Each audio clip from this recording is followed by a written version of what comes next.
133 na senior citizens ng San Carlos City binigyan ng insentibo. Sa detalye kasama natin, Idol Neil Muyano. 104.7 IFM.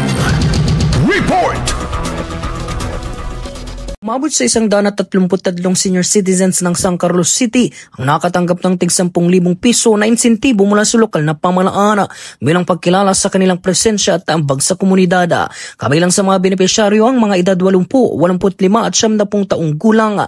Samantala, 2 sentenarya ang tumanggap ng tig 100,000 piso alinsunod sa programang nagbibigay pagkilala sa mga senior citizens na umabot sa edad na 100.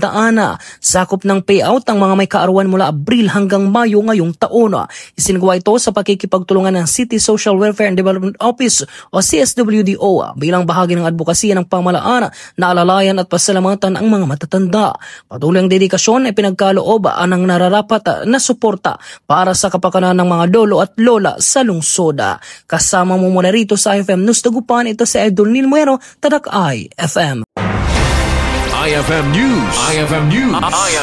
IFM News.